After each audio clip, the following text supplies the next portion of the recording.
हाँ जी बच्चों, क्या हाल चाल है सबका? बढ़िया। चलिए, तो अभी हम आईआईटी जैम के कुछ क्वेश्चंस करेंगे स्टार्ट, जिसमें सबसे पहला क्वेश्चन आपके सामने स्क्रीन पे शो हो रहा है। इस क्वेश्चन के अंदर हमारे पास एक यहाँ पर बाउंड्री सरफेस है, ये वाला, which is at z is equal to 0. It is separating two media, medium 1, medium 2.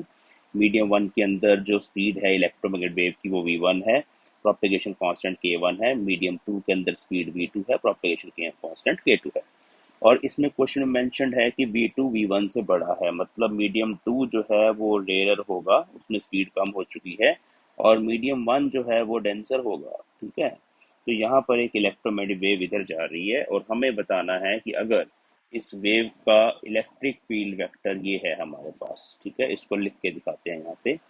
E vector is equal to E not exponential k1z minus omega T X cap.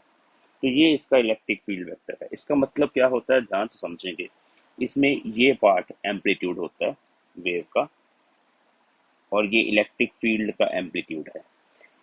k1 propagation constant होता है।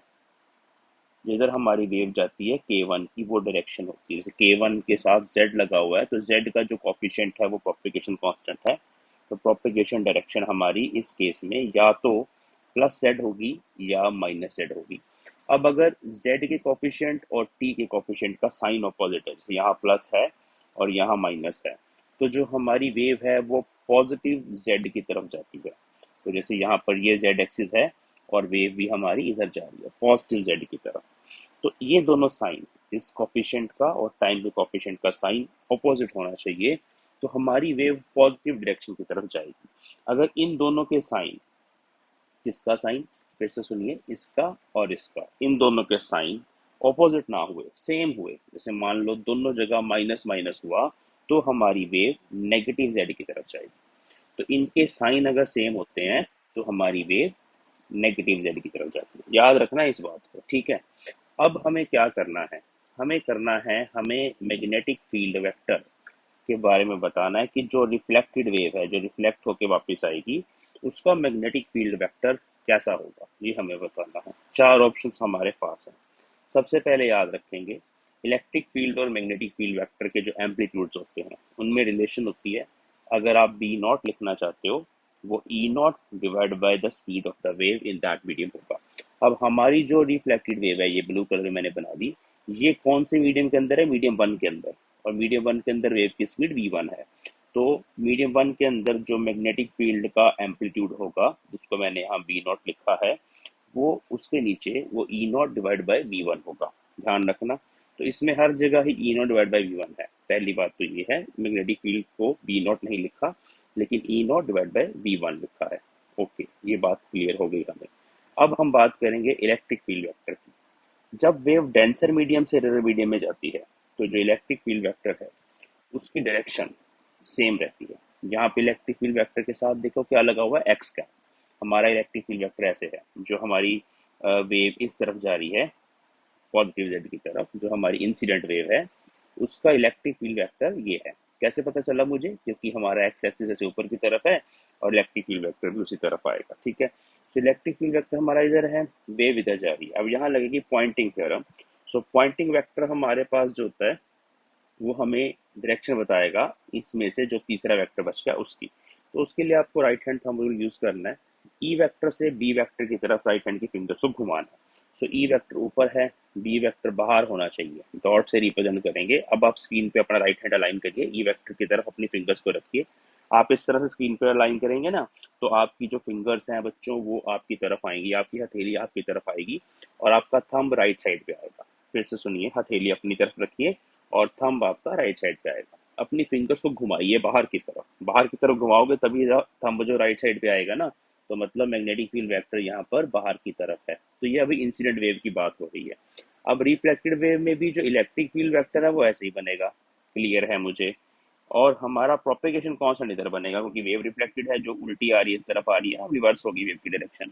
तो इस case में के इधर बनेगा, ई ऊपर ही बनेगा। ई ऊपर इसलिए बनना क्योंकि फेस रिवर्सल नहीं हो रहा, हमारी वेव डेंसर से रेयर मीडियम में जा रही है। अगर उल्टा होता, रेयर से डेंसर में जाती, तो यहाँ इलेक्ट्रिक फील्ड वेक्टर नीचे की तरफ बनता, उसमें फेज रिवर्सल भी होता है। तो अब ई वेक्टर हमारा ऊपर की तरफ बना, के हमारा इस तरफ है, कलर चेंज करके दिखाता हूँ, के हमारा इस तरफ है। तो अब हमें बी निकालना है, तो ई क्रॉस बी के आना चाहिए। अब फिर से राइट हैंड से अगर आप ई की तरफ फिंगर लाइन करो, और अब आपका के मतलब थंब जो के बताता है वो अब लेफ्ट साइड आना चाहिए, तो उस केस में मैग्नेटिक फील्ड वेक्टर इनवर्ड चाहिए। इनवर्ड का मतलब क्या है, देखो बाहर वाली डायरेक्शन वाई एक्सिस बताई गई है डायग्राम के अंदर। सो इनवर्ड डायरेक्शन जो अंदर की तरफ होगी वो माइनस वाई कैप होगी, तो डायरेक्शन हमारी माइनस वाई कैप है। एक तो यहाँ पर ये चीज क्लियर हो गई है हमारी कि डायरेक्शन माइनस वाई कैप वाला एक ये ऑप्शन है हमारे पास, और एक ये ऑप्शन है हमारे पास।